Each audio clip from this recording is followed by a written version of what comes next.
আসসালামু আলাইকুম দর্শক বাংলাদেশে জাতীয় পার্টিকে নিষিদ্ধ করা হবে কি হবে না এই বিষয়টাকে কেন্দ্র করে বিএনপির সঙ্গে জামাত, এনসিপি, গণ অধিকার পরিষদ এবং অনেক ছোট ছোট রাজনৈতিক দলের মধ্যে একটা বড় ধরনের মতপার্থক্য তৈরি হয়েছে।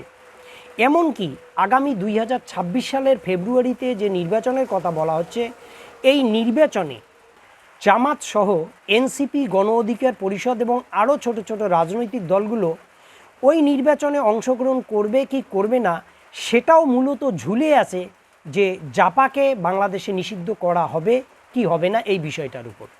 তো দর্শক, বিষয় হচ্ছে আওয়ামী লীগের দোসর এই রাজনৈতিক দলটিকে কেন জামাত, এনসিপি, গণ অধিকার পরিষদ নিষিদ্ধ চাইছে, আবার অপর দিকে বিএনপি কেন জাপাকে নিষিদ্ধ না করার ক্ষেত্রে একটা শক্ত অবস্থান নিয়েছে। তো দর্শক, আপনারা জানেন যে বিগত আওয়ামী লীগের আমলে আওয়ামী লীগের দোসর এই রাজনৈতিক দলটি শুধু বিতর্কিত নির্বাচনগুলোতে শুধু অংশগ্রহণই করেনি, পালিত একটি বিরোধী দল ছিল, সঙ্গে সঙ্গে তারা আবার সরকারেরও অংশীদার ছিল। অর্থাৎ আওয়ামী লীগের আমলে এই জাপার কয়েকজন মন্ত্রীও ছিল। তো দর্শক, আওয়ামী লীগের আমলে যদি আপনারা দেখেন যে 2013, 14, 15 এই সময়টায় আওয়ামী লীগ একদিকে জামাতের শীর্ষস্থানীয় নেতৃত্বদেরকে বিতর্কিত ট্রাইব্যুনালের মাধ্যমে বিচার কার্য পরিচালনা করেছিল এবং কয়েকজনের ফাঁসি পর্যন্ত কার্যকর করেছিল, যে বিচার ব্যবস্থাগুলো নিয়ে অনেক প্রশ্ন আছে এবং অনেকেই মনে করেন যে জামাতকে নেতৃত্ব শূন্য করার জন্যই আওয়ামী লীগ জামাতের শীর্ষস্থানীয় নেতৃত্বদেরকে এইভাবে ট্রাইব্যুনালের মাধ্যমে দোষী সাব্যস্ত করে তাদেরকে ফাঁসি কাটে ঝুলিয়েছে।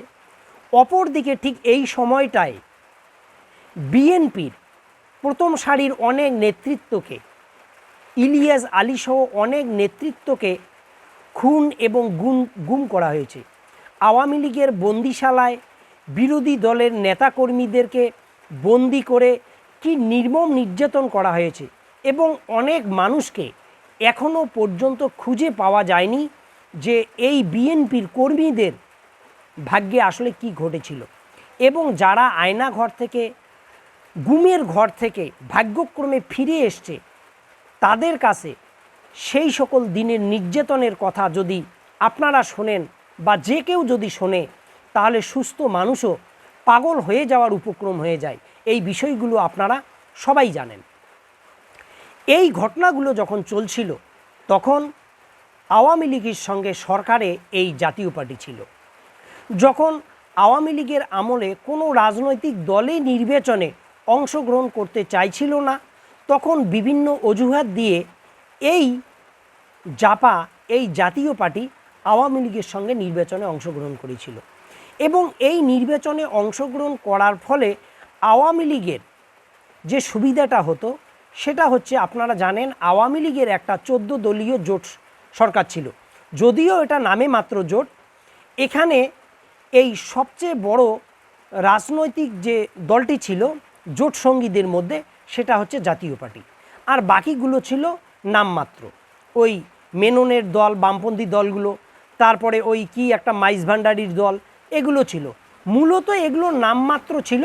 তো এই যে আওয়ামী লীগের আমলে এতগুলো দুষ্কর্ম হলো, আওয়ামী লীগের আমলে আওয়ামী লীগ বাংলাদেশের জনগণের উপর ঘাড়ে বসে পিষে পিষে বাংলাদেশের জনগণকে হত্যা করলো, বাংলাদেশের মানুষকে খুন গুম করলো, বৈষম্য বিরোধী ছাত্রদের উপর নির্বিচারে গুলি চালালো, যত বাংলাদেশে অপকর্ম হয়েছে, এই অপকর্মের বিরুদ্ধে টু শব্দটি কিন্তু উচ্চারণ করেনি এই জাতীয় পার্টি।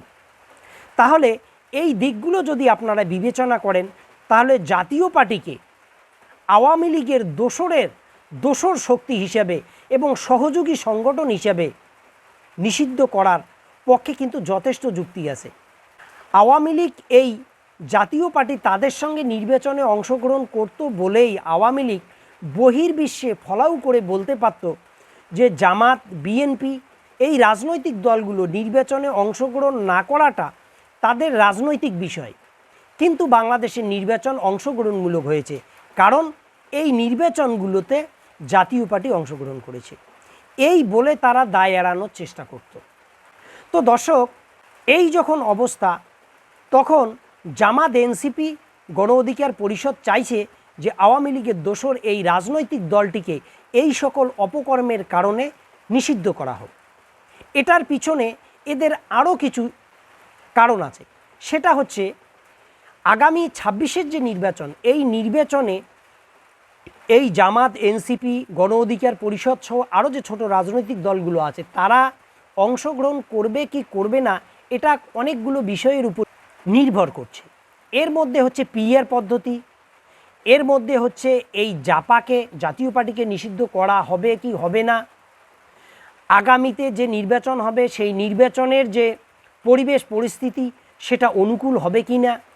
তো এই যে জামাত, এনসিপি, গণ অধিকার পরিষদ আগামী নির্বাচনে আদতে অংশগ্রহণ করবে কি করবে না, এই নিয়ে বিএনপির মধ্যে একটা সন্দেহ আছে। ফলে বিএনপি চাইছে যে আগামীতে জামাত, এনসিপি, গণ অধিকার পরিষদ সহ বাকি রাজনৈতিক দলগুলো যদি নির্বাচনে অংশগ্রহণ না করে আর জাতীয় পার্টি যদি নির্বাচনে অংশগ্রহণ করে, সেক্ষেত্রে ওই আওয়ামী লীগের মতোই বিএনপি বলতে পারবে যে বাকি রাজনৈতিক দলগুলো নির্বাচনে অংশগ্রহণ করেনি, সেটা তাদের দলীয় বিষয়, কিন্তু জাতীয় পার্টি তো নির্বাচনে অংশগ্রহণ করেছে। ফলে নির্বাচনটাকে বিএনপি একটা গ্রহণযোগ্য নির্বাচন হিসেবে দেখানোর চেষ্টা করবে এবং দেখাবেও। তো দর্শক, এক্ষেত্রে জামাত, এনসিপি এবং গণ অধিকার পরিষদের আরও একটি ভয়ের কারণ হচ্ছে, যদি জাপাকে নিষিদ্ধ করা না হয়, আপনারা জানেন আওয়ামী লীগের যারা নেতৃত্ব তারা হয়তো বাংলাদেশ ত্যাগ করে বাইরে পালিয়েছে, বাইরের কোনো দেশে পালিয়েছে, কিন্তু তাদের সাধারণ কর্মী সমর্থকরা তো বাংলাদেশেই অবস্থান করছে। যদি নির্বাচন সুষ্ঠু অবাধ হয় এবং সেই নির্বাচনে যদি জাপা অংশগ্রহণ করে, এই জাপার ভোট বাক্সে যদি এই আওয়ামী লীগের ভোটগুলো গিয়ে পড়ে, তাহলে আগামী নির্বাচনে যে ফলাফল আসবে সেখানে দেখা যাবে বিএনপি প্রত্যাশা মতো ক্ষমতা দখল করেছে এবং বিরোধী দল হিসাবে সেখানে জাপা উপস্থিত হয়েছে। ফলে জামাত, এনসিপি, গণ অধিকার পরিষদ সহ এই রাজনৈতিক দলগুলো যে শক্তিশালী একটা বিরোধী আসন তৈরি করে সংসদে বসবে, এই স্বপ্নটাও তাদের হয়তো ভণ্ডুল হয়ে যাবে যদি জাপা নির্বাচনে অংশগ্রহণ করে। তো এই বিষয়গুলো নিয়ে বাংলাদেশে কিন্তু প্রচুর পর্যালোচনা হচ্ছে এবং এর মধ্যে আপনারা এটাও জেনেছেন যে জাতীয় পার্টির বিভিন্ন কার্যালয়ে আগুন পর্যন্ত বিক্ষুব্ধ জনতা কিন্তু দিচ্ছে। তবে এক্ষেত্রে আপনাদের আরও বলে রাখি, সেটা হচ্ছে জামাত, এনসিপি, গণ অধিকার পরিষদ এরাই যে এই জাপাকে নিষিদ্ধ চাচ্ছে বিষয়টা এরকমও নয়। বাকি যে সুশীল সমাজ তারও একটা বড় অংশ কিন্তু এই জাপাকে কিন্তু নিষিদ্ধ চাচ্ছে। ফলে বিএনপি চাচ্ছে যাতে জাপাকে নিষিদ্ধ করা না হয়। তো দর্শক, আগামী দিনে দেখা যাবে যে বাংলাদেশের অন্তর্বর্তীকালীন সরকার আসলে এই ব্যাপারটায় কী সিদ্ধান্ত নেয়। তো দর্শক, ভালো থাকুন, সুস্থ থাকুন, আল্লাহ হাফেজ।